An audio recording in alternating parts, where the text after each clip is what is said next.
Welcome to Lesson 4, which is on Standard 4. Teachers facilitate growth for their learners.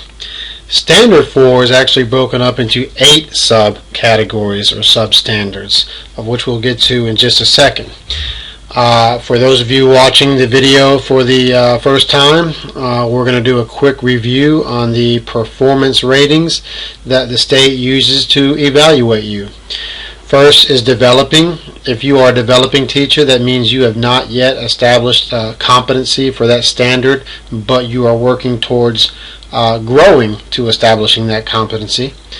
If you are a proficient teacher, that means you have basic competency skills as it relates to that standard. If you are an accomplished teacher, that means you exceed the basic competency skills most of the time for that standard. If you're a distinguished teacher, that means you go above and beyond the basic competency skills on a consistent basis. And if the standard has not been demonstrated, that means you have shown no competency or no growth towards that particular competency, or your evaluator has not observed that during the observation. Alright, let's get to the individual goals of Standard 4.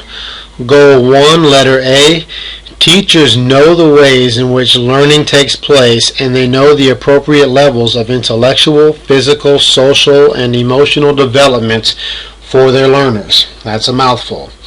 Basically, it means this. Do you know and understand how students think and learn? Are you differentiating instruction to adapt to students? Are you current with educational research or new content material in your subject matter?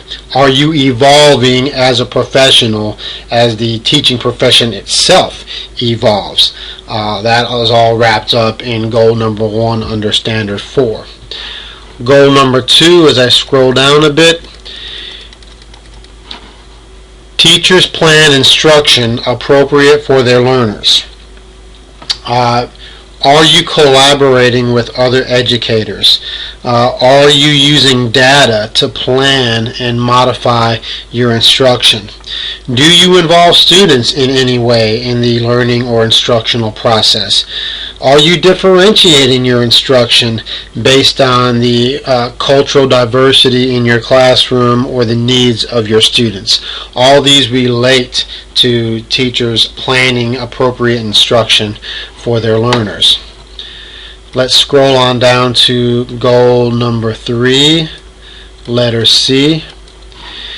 Teachers use a variety of instructional methods. Are you choosing teaching methods to narrow the achievement gap? Again, are you differentiating instruction based on learning styles, available technology, etc.?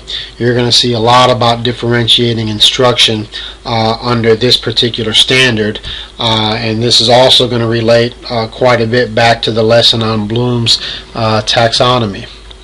Let's go to goal 4. Teachers integrate and utilize a variety of technologies in their instruction. Do you know appropriate uses of technology in the classroom? Are you using technology to guide students to higher level thinking skills? Again, this goes back to your lesson on Bloom's taxonomy in the first module that you did, which you'll see more about here in goal number 5, letter E. Teachers help learners develop critical thinking and problem-solving skills. Do you encourage students to ask questions in the classroom? Do you encourage them to collaborate with other students? Do you encourage formulation of answers, sharing of perspectives, analyzing of problems, solving problems, etc.? Again, this relates back to your lesson on Bloom's taxonomy with the different levels of thinking skills. All right. Let's go to goal number 6. This standard is a big one. Letter F here. Teachers help learners work in teams and develop leadership qualities. Do you teach cooperation, tolerance, and collaboration in your classroom environment? Do you organize learning teams or support group collaboration or cooperative learning in your classroom? Goal 7, letter G. Teachers communicate effectively.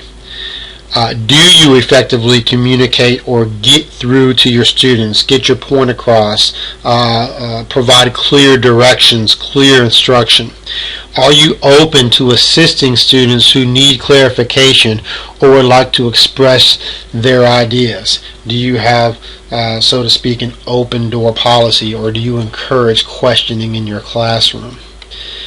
The final goal, letter H, substandard 8 here. Teachers use a variety of methods to assess what each learner has learned. First of all, are you using both formative and summative assessments in your classroom? Do you allow students to self-reflect or self-assess?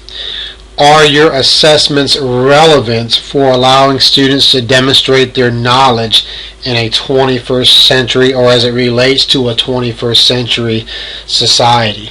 Are you just doing basic recall, which is what we would like to discourage, or are you allowing students to use their creation skills or evaluation skills in your assessments? Okay. This concludes Lesson 4 on Standard 4, which deals with teachers facilitating learning for their students. Our final lesson, Lesson 5, will be on Standard 5, teachers reflect on their practice. I look forward to speaking with you then.